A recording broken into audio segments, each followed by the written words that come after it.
नमस्कार। DElEd fourth semester CRT UP online classes में आप सभी का स्वागत है। आज हम सामाजिक अध्ययन के अंतर्गत विषय भूगोल में उत्तर प्रदेश के प्राकृतिक क्षेत्र के बारे में बात करेंगे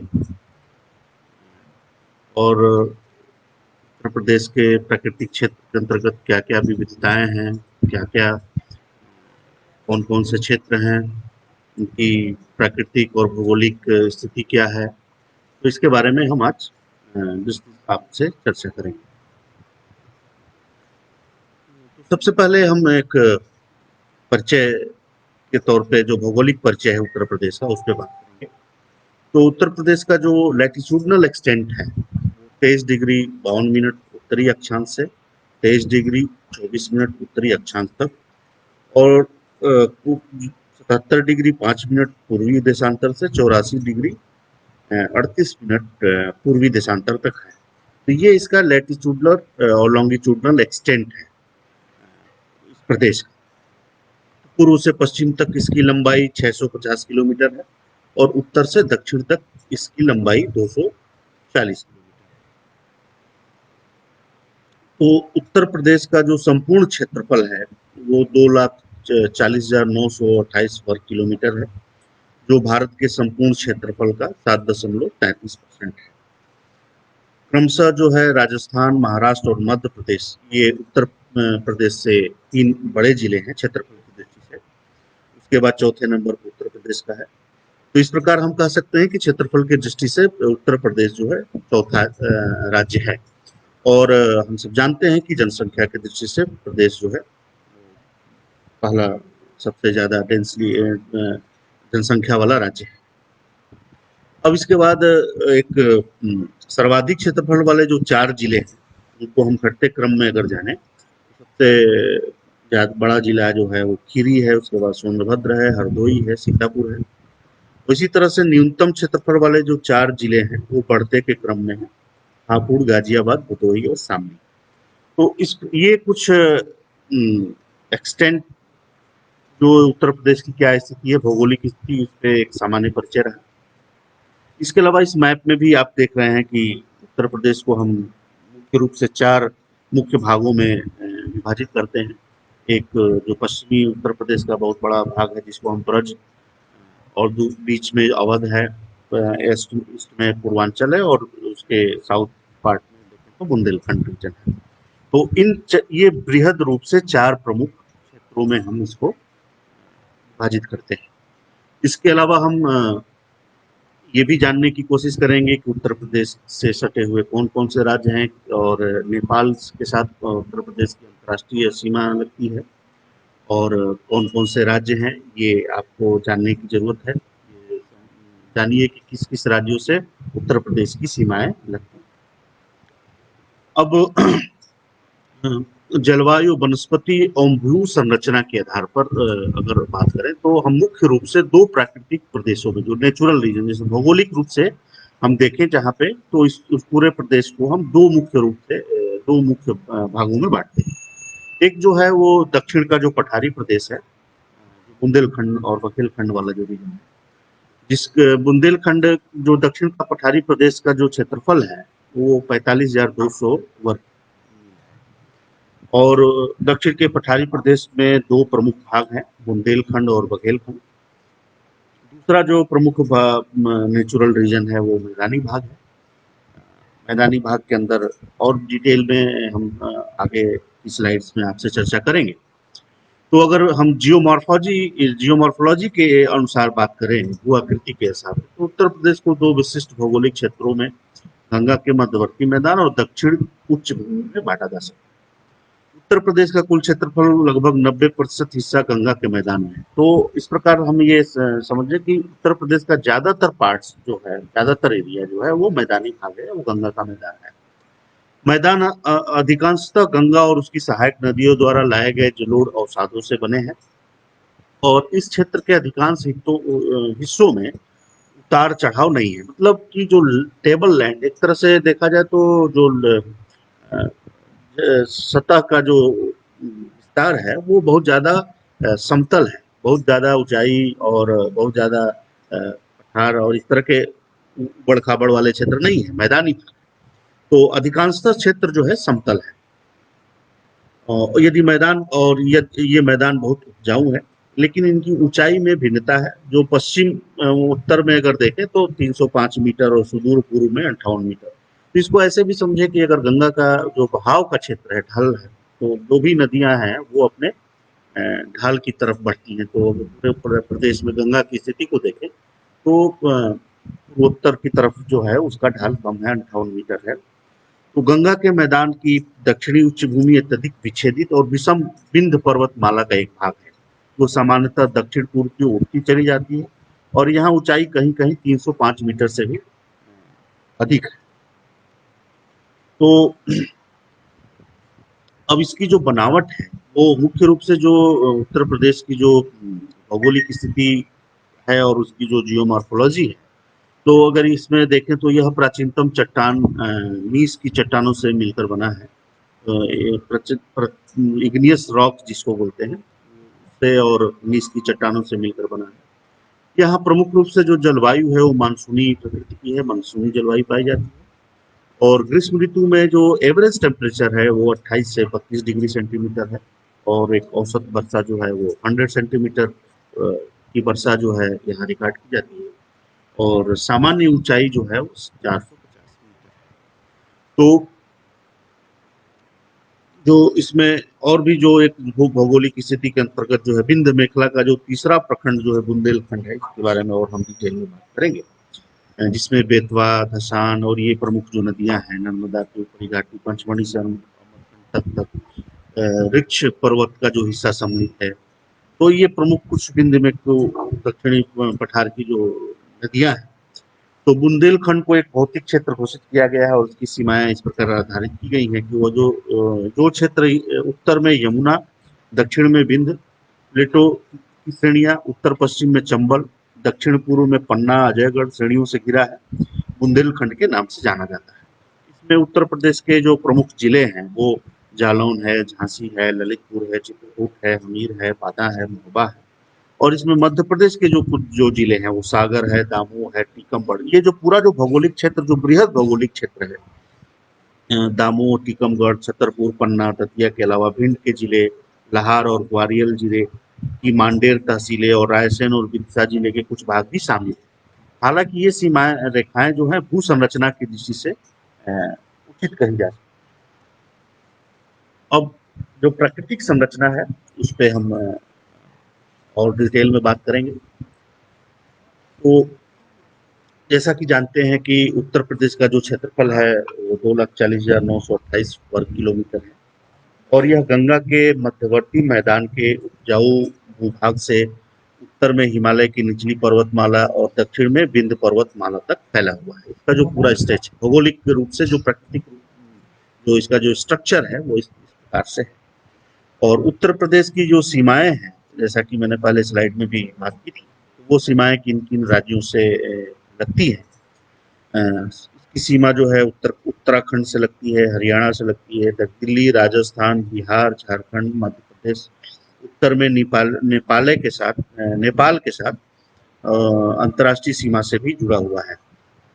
तो ये एक मैप में अगर इसकी स्थिति को देखें, और मैप के साथ आप उन राज्यों कौन कौन से राज्य कहाँ कहाँ किस बॉर्डर के साथ हम उत्तर प्रदेश से जुड़े हैं, उनकी क्या स्थिति है, नॉर्थ में कौन सा राज्य है, दक्षिण में कौन सा राज्य है, इस तरह के बहुत सारे जो प्रश्न जो है मैप बेस्ड जो प्रश्न होते हैं, इस तरह के प्रश्न पूछे जाते हैं। तो आपको उत्तर प्रदेश के मैप को देखना है। उस मैप में कौन कौन से राज्यों के साथ उत्तर प्रदेश की सीमाएं हैं, किस राज्य के साथ सबसे बड़ी सीमा है, किस राज्य के साथ सबसे छोटी सीमा है।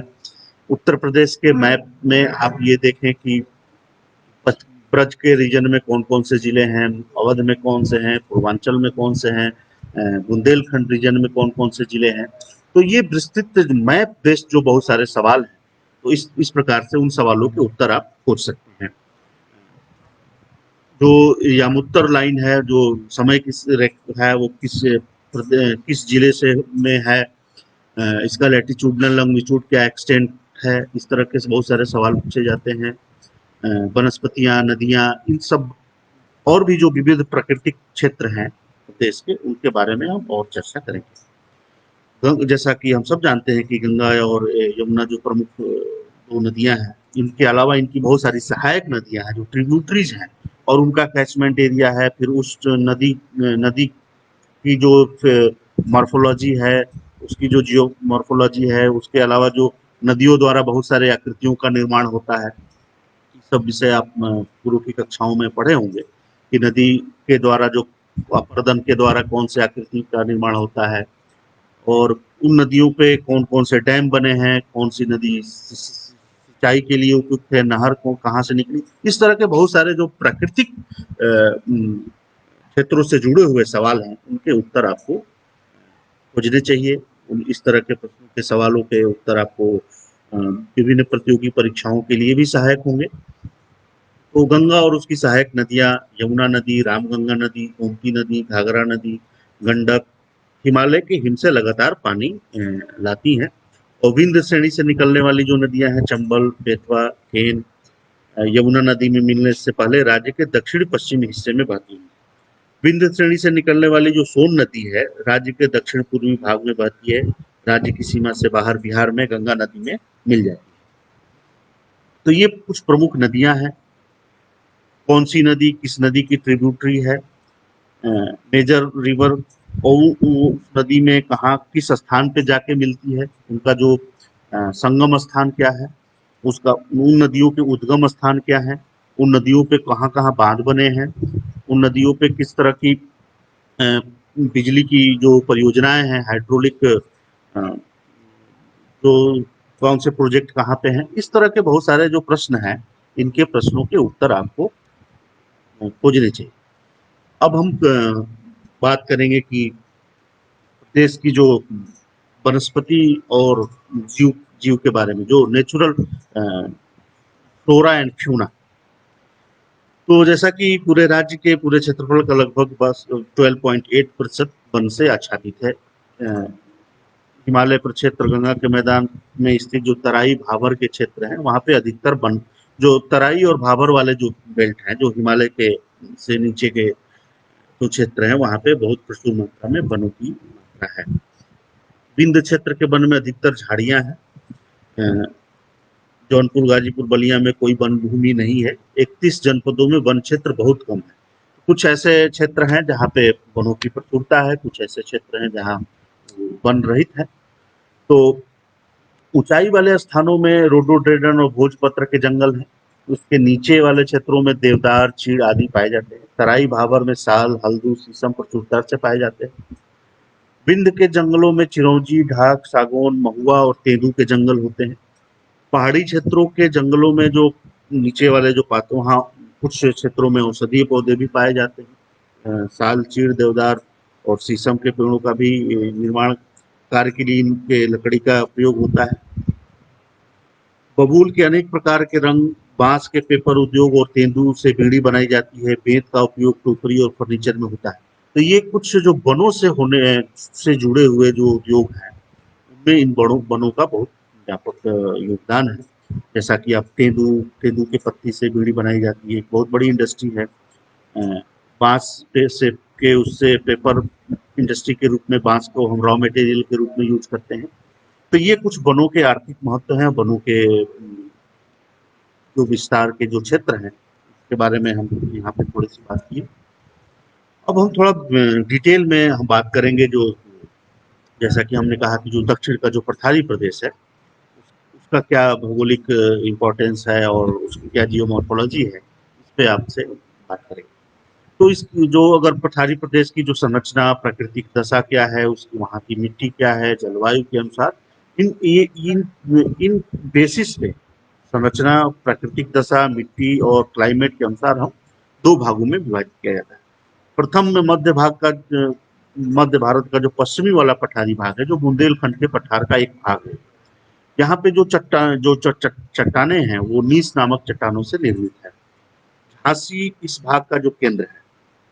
दूसरा जो पूर्व में विंध्याचल की श्रेणियों में सोन के उत्तर में और प्राचीन चट्टानों से सोन के दक्षिण में बना है। इसके उत्तर स्थित गंगा के मैदानी भाग में मिर्जापुर बसा है। इसे मिर्जापुर का पठार भी कह सकते हैं। यह भाग ऊंची नीची छिन्न भिन्न और एकल पहाड़ियों और अत्यंत छोटी घाटियों से मिलकर के बना है। अब बुंदेलखंड के बारे में थोड़ा सा और भी डिटेल में हम आपको बताने की कोशिश करेंगे। तो मध्य भारत का एक प्राचीन क्षेत्र है। तो इसका प्राचीन नाम जो था बुंदेलखंड रीजन का, वो जिजाक थी। इसका विस्तार उत्तर प्रदेश, मध्य प्रदेश में है। बुंदेली इस क्षेत्र की मुख्य भाषा है।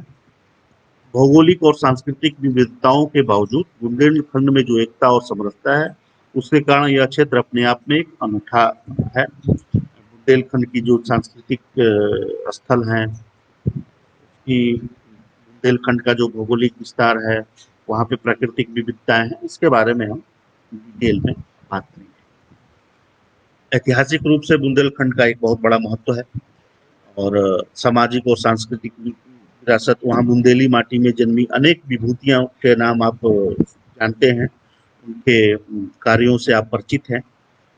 इतिहास में अगर ऐतिहासिक दृष्टि से कुछ ऐसे महान विभूतियों के बारे में बात करें, तो चंदेल शासक विद्याधर चंदेल, अल्लाउदल के बारे में आप सब जानते होंगे। खेत सिंह खंगार, महाराजा छत्रसाल बुंदेला, राजा भोज, कवि पद्माकर, झांसी की रानी लक्ष्मीबाई, डॉक्टर हरि सिंह गौर, मैथिली शरणगुप्त, मेजर ध्यानचंद, गोस्वामी तुलसीदास, माधव प्रसाद तिवारी, ऐसी अनेक महान विभूतियां इस क्षेत्र से बिलोंग करती हैं और इनके अपने बहुत अपने अपने क्षेत्रों में अद्वितीय योगदान रहा है। महारानी लक्ष्मीबाई का योगदान लड़ाई जो 1857 का विद्रोह था, उसमें आप सब जानते हैं भली भांति। अलाउदल और इसी तरह से जितने भी महान विभूतियां हैं, गोस्वामी तुलसीदास जी, मेजर ध्यानचंद, तो ये सब महान विभूतियां इस धरती से पैदा हुई हैं। बुंदेलखंड में ही तारण पंथ का जन्म स्थान है। ये कुछ इस क्षेत्र की जो सांस्कृतिक और प्राकृतिक क्षेत्रों के साथ साथ कुछ यहाँ पे हम सांस्कृतिक क्षेत्रों की भी बात कर रहे हैं। बुंदेलखंड में शहर, खजुराहो और सागर विश्व प्रसिद्ध है। गंगा का जो, और इसके बाद हम जो दूसरा जो महत्वपूर्ण भाग है प्रदेश का, जो नेचुरल रीजन है, वो गंगा का मैदान है।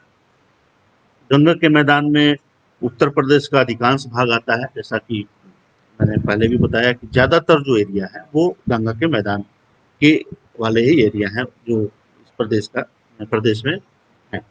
यह मैदान गंगा और उसकी सहायक नदियों के द्वारा, जैसे राम गंगा, घाघरा आदि नदियों से बना है और समतल है, सुप्रवाहित और प्रधानतया कृषि मुख्यतः इन क्षेत्रों का जो व्यवसाय है वो कृषि आधारित है, क्योंकि नदियों द्वारा लाए गए जल से, जो जलोढ़ मिट्टी से जो बृहद क्षेत्रों का निर्माण होता है, वो बहुत ही उपजाऊ है।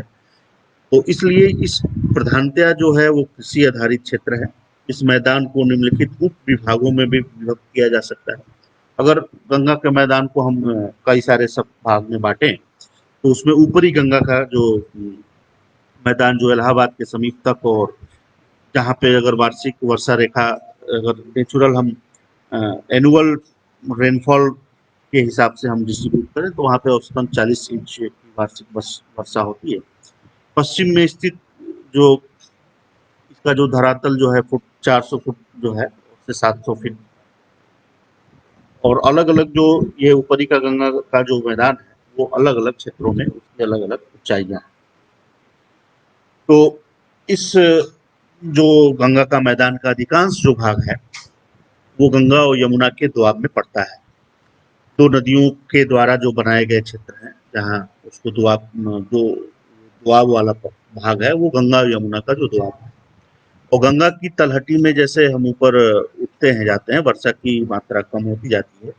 अतः 40 से 30 इंच वर्षा वाले प्रदेश को मध्य भाग का मैदानी भाग, और 30 इंच से कम वर्षा वाले जो पश्चिमी अपेक्षाकृत शुष्क भाग को पश्चिम का मैदानी भाग कहते हैं।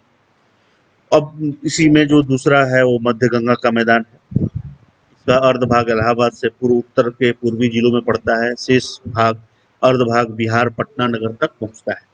इस भाग में गंगा की सहायक नदियां घाघरा, गंडक, सोन आदि बहुत जल लाती हैं, और इन नदियों की तलहटियों द्वारा एकत्र मिट्टी के कारण अत्यंत छिछली हो गई है। अतः वर्षा ऋतु में नदियों का मार्ग परिवर्तनीय होता रहता है। नदियों का जो कटाव का जो क्षेत्र है, वो इन नदियों के द्वारा बहुत सारे ऐसे क्षेत्रों का निर्माण होता है जहाँ पे नदियाँ उन क्षेत्रों को काट करके अपने उसमें नदी कटान का क्षेत्र भी व्यापक रूप से है इस भाग में। अतः मध्य गंगा की तलहटी में अनेक छिछली झीलें, दलदल और लवण पात्र हैं। या तो नदियों द्वारा पुराने गए छोड़े मार्ग, जो पुराने मार्ग हैं, जैसे नदियों के जो रूट का डाइवर्जन होने से कुछ भाग जो है झील के रूप में परिवर्तित हो जाता है। तो इन नदियों में गंगा नदी के दक्षिण में तंग पट्टी की भूमि अधिक सूखी और यहाँ दलदल बहुत कम है। इसी से जुड़ा हुआ एक और जो तराई वाला जो मैदान है, गंगा के मैदान और उत्तर के हिमालय का जो पादप पर्वतीय और भाबर प्रदेश के मध्य एक सकरी पट्टी है, जिसको तराई का जो बेल्ट कहा जाता है, जिसका धरातल मैदानी भाग से अपेक्षाकृत ऊंचा, परंतु जल की निकासी बहुत ही व्यवस्थित तरीके से नहीं हो पाती है और जो नदियां भाबर प्रदेश में धरातल के नीचे चली जाती है, वे इस भाग में धरातल पर आ जाती है। तराई वाले रीजन में नदी जो है भाबर के क्षेत्रों में जल जो है नदियों का ज्यादातर जो जल है वो जमीन के नीचे नीचे बहता है, फिर तराई के रीजन में वो ऊपर आ जाता है। और तराई का भाग बहुधा लंबी मोटी घास वो जंगलों के से ढका रहता है। ये वेट रीजन है एक तरह से यहाँ पे। और यहाँ पे जो जो यहाँ की जो जलवायु है वो आर्द्र और वो स्वास्थ्य के लिए बहुत अच्छी नहीं मानी जाती है। और यहाँ पे बहुत ज्यादा क्योंकि वेट होने की वजह से, नमी होने की वजह से बड़ी बड़ी घासें हैं और पानी का बहुत ज्यादा तो दलदल होगा और उसमें मच्छरों का भी, तो ये एक तरह से मलेरिया प्रोन रीजन भी है। तो अतः यहाँ और यहाँ पे देखा जाए तो जनसंख्या भी बहुत कम है। तो तराई के मैदान की जो मिलन रेखा पर नगरों की एक पंक्ति मिलती है, जिसमें सहारनपुर, पीलीभीत, खीरी, बहराइच, गोरखपुर आदि नगर जो है प्रमुख नगर बसे हुए हैं।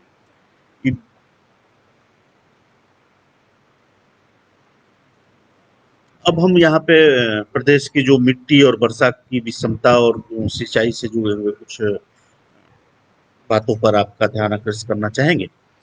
तो उत्तर प्रदेश के जो मैदानी भाग हैं, जैसा कि ये मैदानी भाग गंगा और यमुना के द्वाब में स्थित है और जलोढ़ मिट्टी के नदियों के द्वारा जो लाई गई मिट्टी से ये मैदान उपजाऊ बने हैं और इसमें जलोढ़ मिट्टी है।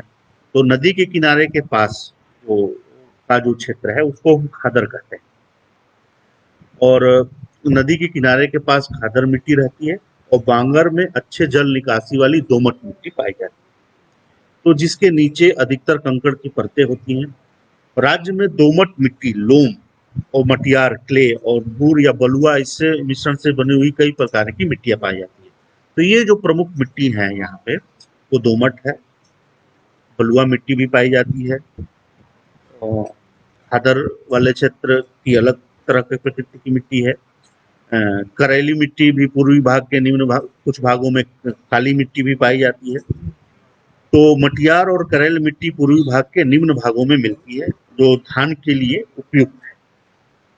धान की खेती के लिए यह मिट्टी बहुत ही उपयुक्त है। दोमट मिट्टी जो अपेक्षाकृत ऊंचे भागों में मिलती है और सींचने पर अत्यंत उपजाऊ हो जाती है। तो दक्षिण के पठारी भागों तथा मध्य मैदान में फतेहगढ़, कानपुर और इलाहाबाद जिलों में राकर, कांवर, परवा और मार मिट्टी पाई जाती है। तो जो बुंदेलखंड के पठारी भागों की मिट्टी है, ये मिट्टियां अपेक्षाकृत उपजाऊ और तथा शुष्क होती है। अपेक्षाकृत शुष्क भागों में एक प्रकार की जो क्षारीय मिट्टी भी पाई जाती है, जिसे हम रेह कहते हैं। तो कुछ ऐसे भी जिले हैं प्रदेश के अंदर जहाँ पे रेह मिट्टी पाई जाती है, जो जिसमें वैसी मिट्टी जिसमें की क्षार की मात्रा ज्यादा है।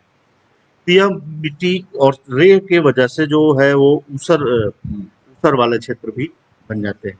तो रेह मिट्टी जहाँ पे है वहाँ पे वो मिट्टी कृषि कार्यों के लिए उपयुक्त नहीं होती है, क्षार की मात्रा ज्यादा होती है। तो ये एक तरह से बंजर भूमि को का निर्माण करती है। गंगा घाघरा दोआब के में ऊसर मिट्टी की अपेक्षाकृत प्रचुरता है।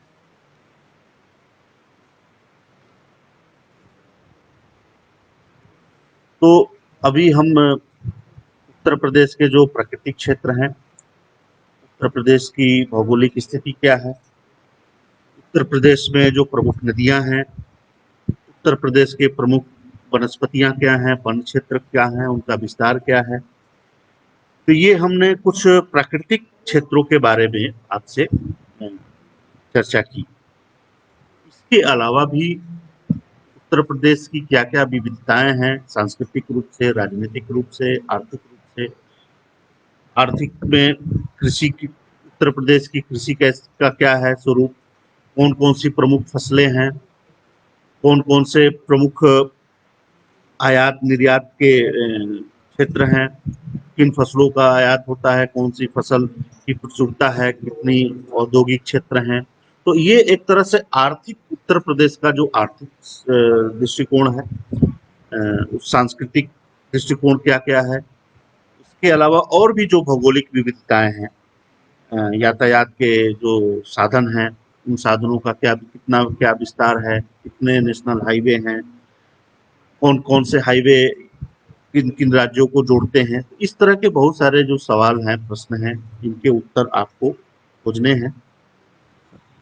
उत्तर प्रदेश की और भी क्या क्या विविधताएं हो सकते हैं, आर्थिक रूप से प्रमुख फसलें क्या हैं, उनके किन किस मौसम में कौन सी फसल बोई जाती है, प्रमुख फसल क्या है, गन्ने की कितनी मिलें हैं, गन्ने के क्षेत्र कौन से हैं, धान का क्षेत्र कौन सा है, गेहूं का कौन सा बृहद क्षेत्र है, पठारी भागों में कौन की क्या प्रमुख कृषि हैं। तो इस तरह के और क्या क्या सांस्कृतिक क्षेत्र हैं, इस तरह के बहुत सारे सवालों के जवाब, और इसको हम अगले अध्याय में विस्तृत से इन सब बातों पे चर्चा करेंगे। जनसंख्या की दृष्टि से अगर बात करें तो हम सब जानते हैं कि प्रदेश जो है सबसे ज़्यादा जनसंख्या वाला क्षेत्र है। तो 2011 की गणना के अनुसार उत्तर प्रदेश की क्या जनसंख्या है, उत्तर प्रदेश का क्या जनघनत्व है, अगर देखें तो लिंग के आधार पर क्या, कितनी जनसंख्या है, लिटरेसी रेट क्या है। तो इस तरह के जो सांस्कृतिक पक्ष के बहुत सारे जो सवाल हैं, जो जननांकीय से जुड़े हुए, डेमोग्राफी ऑफ उत्तर प्रदेश, इस पर भी हम अगले अध्याय में आपसे चर्चा करेंगे। इसके अलावा आपको कौन कौन से जिले हैं जो जहाँ पे आबादी, जो मिलियन प्लस सिटीज कौन से हैं, स्मार्ट सिटीज कौन सी हैं, सबसे कम जनघनत्व वाला जिला कौन सा है, सबसे ज्यादा जनघनत्व वाला जिला कौन सा है। तो इस तरह के बहुत सारे जो व्यापक सवाल जो विभिन्न प्रतियोगी परीक्षाओं में पूछे जाते हैं, सबके जो हम अगले चैप्टर को जब डील करेंगे तो इस तरह के बहुत सारे सवालों के उत्तर आपको मिलेंगे। तो अभी आपका जो कार्य है, इस अध्याय को और इस प्रेजेंटेशन के बाद आपको उत्तर प्रदेश के प्राकृतिक क्षेत्र कौन से हैं, कौन सी प्रमुख नदियां हैं, नदियों का उद्गम स्थान क्या है, उन नदियों की लंबाई क्या है। तो इस तरह के बहुत सारे जो प्राकृतिक क्षेत्र हैं, तो उत्तर प्रदेश के प्राकृतिक रीजन और उसका आर्थिक महत्व, इस तरह के सवालों के उत्तर आपको वर्क के रूप में यहाँ से दिया जा रहा है। इस तरह के सवाल के उत्तर आप खोजिए। और भी बहुत सारे ऑब्जेक्टिव क्वेश्चंस इस पे तैयार किए जा सकते हैं। इस तरह के प्रश्नों को, के उत्तरों को खोजिए, उनको हल करिए। जैसे मैंने अभी यहाँ सर्वाधिक क्षेत्रफल वाले 4 जिले की बात की, जो जिनका क्रम घटते हैं, इसी तरह से बढ़ते का क्रम क्या होगा, इसी तरह से हम जन घनत्व के आधार पर जिलों का बंटवारा करें, प्रमुख 4 जिले कौन से हैं, आबादी के हिसाब से कौन से 4 प्रमुख जिले हैं जहाँ पे की जिनकी आबादी ज़्यादा है। तो इस तरह के बहुत सारे सवालों के जवाब आपको खोजने हैं, तो आपके लिए विभिन्न प्रतियोगी परीक्षाओं में, आपके सिलेबस से जुड़ी हुई जो परीक्षा है उसमें इस तरह के सवालों के उत्तर आपको देने होते हैं। तो बहुत बहुत धन्यवाद। अगली कक्षा में हम फिर पुनः उत्तर प्रदेश के सांस्कृतिक पक्ष और आर्थिक पक्ष के बारे में डिटेल से आपसे बात करें। बहुत बहुत धन्यवाद। Thank you.